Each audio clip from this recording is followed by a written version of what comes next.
जीजा साली के फेर में फंस गए यूपी के मंत्री। और जब ऐसे आरोप लगे आशीष पटेल पर तो वो किस पर निशाना साध रहे हैं, किसको दोषी मान रहे हैं और अपनी राजनीतिक हत्या की बात कर रहे हैं। दरअसल ये आरोप भी लगाने वाले उन्हीं के सगे संबंधी है जहां से शुरुआत हुई है।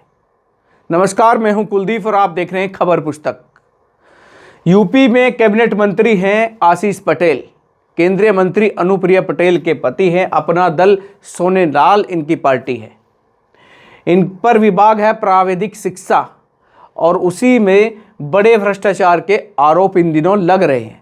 लेकिन जैसे ही भ्रष्टाचार के आरोप लगे और अखबारों में खबरें छपी तो मंत्री जी मानो खासे नाराज हो गए।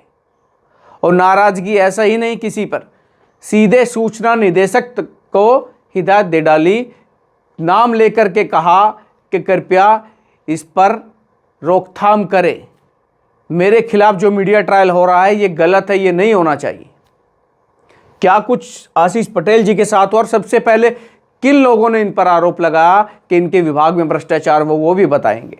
दरअसल आशीष पटेल अपना दल ऐसे है और अपना दल कमेरावादी जो दूसरी पार्टी है, जो रिश्ते में मंत्री जी की साली लगती है, अनुप्रिया की बहन है, जो पल्लवी पटेल सिरातू से विधायक है, समाजवादी पार्टी के सिंबल पर चुनाव लड़ी थी। हालांकि अभी बागी है, समाजवादी से भी खटपट है। अपना दल कमेरावादी की नेता है और समाजवादी पार्टी की विधायक। इन्होंने आरोप लगाया कि आशीष पटेल मंत्री है, जो इनके पास विभाग है उस पर जो पदोन्नति उन पे हुई 177 पदों पर, जो पॉलिटेक्निक संस्थाओं में जो पदोन्नति हुई है उस पर व्यापक पैमाने पर भ्रष्टाचार हुआ है, बड़ा घोटाला हुआ है और इसकी जांच होनी चाहिए। वो विधानसभा से लेकर के हर जगह इस मांग को उठा रही है।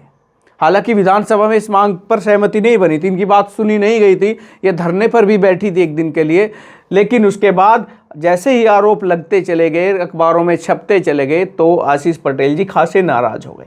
और क्या कुछ इन्होंने कहा वो मैं एक एक करके बताऊंगा। इन्होंने आशीष पटेल जी जो यूपी के कैबिनेट मंत्री, उन्होंने बड़े लंबा चौड़ा एक ट्वीट किया और उसमें पूरा ब्यौरा दिया, बताया कि कैसे कैसे क्या हुआ और मुझ पर क्या आरोप लग रहे हैं और ये नहीं लगने चाहिए। उसमें कैसे इन्होंने प्रक्रिया बताई कि जब पदोन्नति हुई थी उसमें मेरा कोई ऐसा रोल नहीं है, चाहे तो मेरी जांच करा ले। क्या कुछ इन्होंने कहा पहले मैं आपको वो बता देता हूं। इन्होंने ट्वीट किया है आशीष पटेल जी ने, उत्तर प्रदेश के सबसे ईमानदार आईएएस अधिकारी एवं तत्कालीन प्रमुख सचिव प्राविधिक शिक्षा श्री एम देवराज की अध्यक्षता में हुई विभागीय पदोन्नति समिति की संतुष्टि और शीर्ष स्तर पर सहमति के आधार पर हुई है। पदोन्नति के बावजूद राजनीतिक चरित्र हनन के लिए लगातार मीडिया ट्रायल अस्वीकार्य है। ये कह रहे हैं कि जब पदोन्नति शीर्ष स्तर यानी मुख्यमंत्री लेवल पर सहमति के बाद, सीएमओ लेवल की सहमति के बाद हुई है, तो उसके बावजूद राजनीतिक चरित्र हनन के लिए लगातार मीडिया ट्रायल अस्वीकार्य। ये कह रहा है कि मीडिया ट्रायल नहीं होना चाहिए, मेरे खिलाफ कुछ गलत नहीं छपना चाहिए, मैंने जो किया नहीं किया उस पर जांच हो, लेकिन कोई मेरे खिलाफ ना लिखे ना बोले। इसके बाद आगे क्या लिखते हैं, उत्तर प्रदेश के सूचना निदेशक श्री शिशिर सिंह को झूठ एवं फ्रेब एवं मीडिया ट्रायल का यह खेल आगे बढ़कर बंद कराना चाहिए। वो कह रहे हैं कि जो सूचना निदेशक यूपी के हैं शिशिर सिंह, उनको आगे बढ़कर इस पर हस्तक्षेप करना चाहिए और ये रोकथाम करनी चाहिए, मेरे खिलाफ कुछ ऐसा वैसा ना छपे। इसका मतलब तो जो भी खबरें छपेंगी वो शिशिर सिंह के कहने से थोड़ी नहीं छपती। अगर ऐसा कोई हस्तक्षेप शिशिर सिंह करते हैं कि ये ना छापो, ये ना चलाओ, तो कल आरोप सरकार पर लगेंगे कि सरकार का एक अफसर मीडिया को धमकाता है कि इस तरह की खबरें ना चलाओ, उस तरह की खबरें चलाओ। और जो मीडिया की स्वतंत्रता है, कहीं ना कहीं उस पर सवाल उठेंगे और कहीं ना कहीं सरकार पर भी सवाल उठेंगे कि उनके अधिकारी सूचना निदेशक मीडिया को बता रहे हैं कि क्या कुछ चलाना चाहिए, क्या कुछ नहीं चलाना चाहिए। ये तो कहीं ना कहीं मीडिया का भी एक स्वतंत्रता का हनन होगा। लेकिन वो कह रहे हैं कि इसमें हस्तक्षेप करना चाहिए।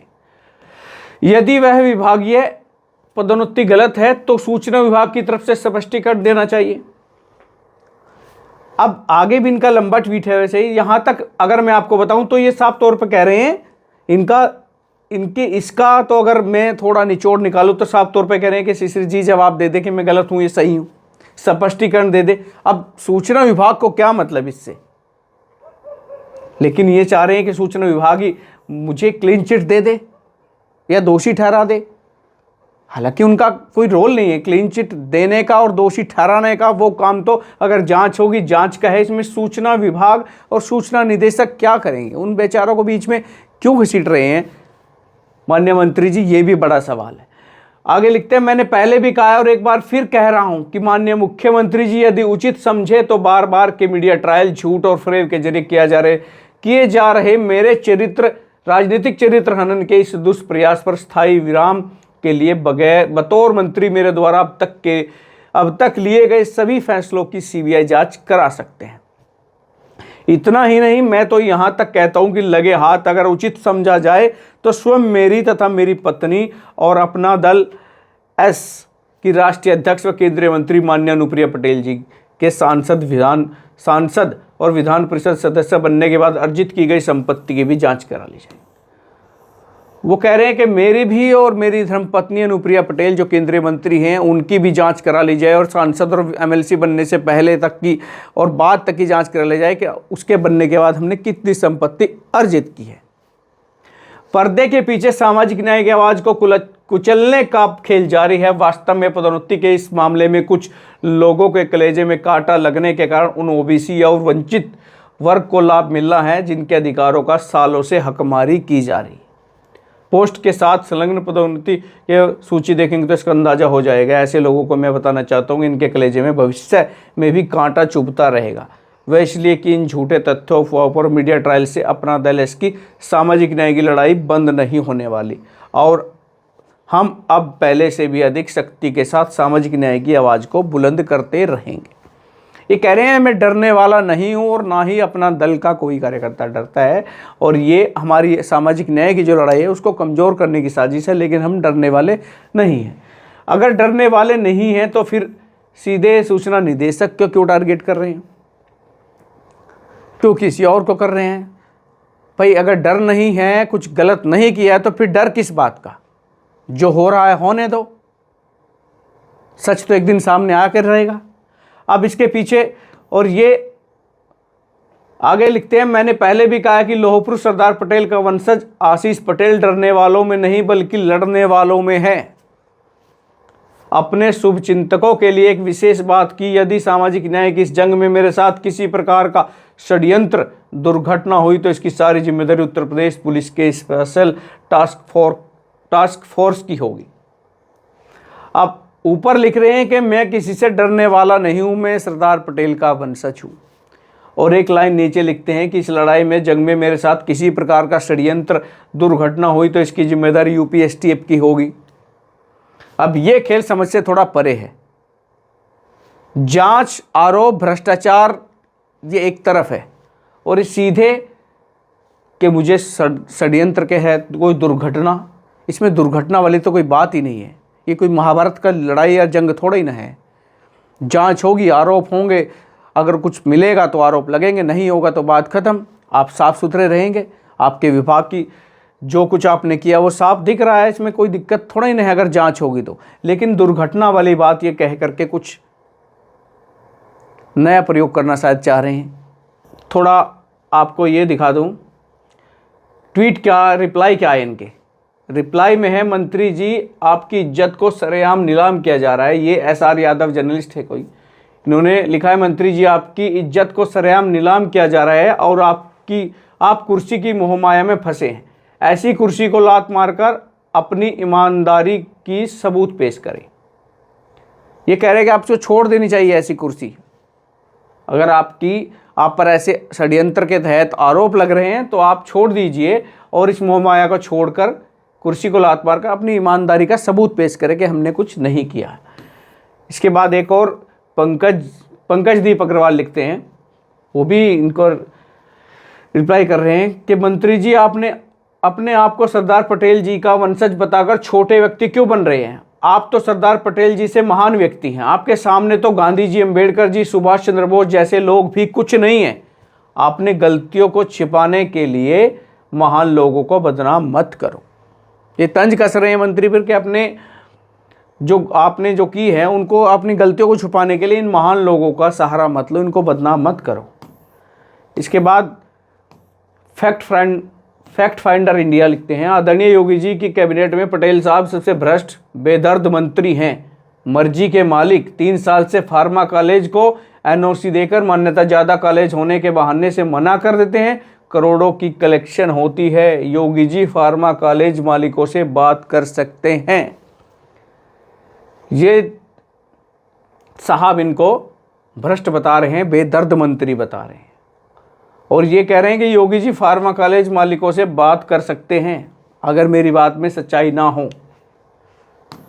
इसके बाद नरेंद्र पटेल आते हैं। नरेंद्र पटेल जी के बैकग्राउंड में कमल का निशान है, शायद बीजेपी के कार्यकर्ता होंगे। लिख रहे हैं, हम हर पल आपके साथ हैं, अभी तो आपको समाज और देश के लिए बहुत कुछ करना है। इसके बाद यादव रंजीत कुमार जी आते हैं। ये लिखते हैं, आपको इस्तीफा दे देना चाहिए, मंत्री पद का लालच छोड़ देना चाहिए, बिना मंत्री पद के बाबा साहब अंबेडकर जी की तरह संघर्ष करना चाहिए। इसके बाद एक और यूजर हैं, हीरो करके इनका अकाउंट है। ये लिखते हैं, मंत्री आशीष पटेल जी, ये सामाजिक न्याय की बात आपके मुंह से शोभा नहीं देती। यह स्काई डॉक्टर सोनेलाल पटेल के संघर्ष और शहादत की बुनियाद पर खड़ी अपना दल को तुम दोनों ने बेच खाया। हमारी राजमाता कृष्णा पटेल और पल्लव पटेल ही अब हमारी अगुवा हैं। ये शायद उनको पुराने टाइम के कोई इस दल से जुड़े होंगे, जो अब टूट फूट के बाद जो पार्टी में बिखराव हुआ और 2 दल बने, अब भी ये कृष्णा पटेल के समर्थक नजर आते हैं, जिस तरीके से कहते हैं हमारी। अब इसके बाद होता क्या है, पहले विधानसभा में उठाने का प्रयास किया इस मुद्दे को पल्लवी पटेल ने, उसके बाद कल ही यूपी की गवर्नर से मिली, और ये मैं दिखा रहा हूँ खबर, गवर्नर से मिल पल्लवी बोली प्रमोशन की SIT जांच हो। सपा विधायक अपना दल की नेता पल्लवी पटेल ने बुधवार को राज्यपाल आनंदीबेन से मिलकर के इस पूरे मुद्दे को इसके कहा कि इसके लिए SIT की जांच की मांग की है कि दूध का दूध और पानी का पानी हो जाएगा। जो भ्रष्टाचार हुआ, वो कह रहे कि इसमें व्यापक तौर पे यानी बड़े स्तर पर घोटाला हुआ है, भ्रष्टाचार की भेंट चढ़ा है, ये जो प्रमोशन का खेल चला है ये असंवैधानिक है, ये आरक्षण विरोधी है। तमाम इन्होंने आरोप लगाए और उन्होंने कहा कि इसमें व्यापक पैमाने पर भ्रष्टाचार हुआ और इस पूरे मामले की SIT जांच करवाई जाए और दोषियों के खिलाफ कठोर कार्रवाई हो। उन्होंने विभागीय प्रोन्नति समिति की संस्तुति के आधार पर 9 दिसंबर को 177 पदों पर जारी हुए प्रमोशन के आदेश को भी रद्द करने की मांग राज्यपाल से, माननीय राज्यपाल से की है। वो कह रहे हैं कि रद्द होना चाहिए, जो भी प्रमोशन हुआ है ये पैसों का खेल हुआ है, इसमें व्यापक तौर पर घोटाला हुआ है।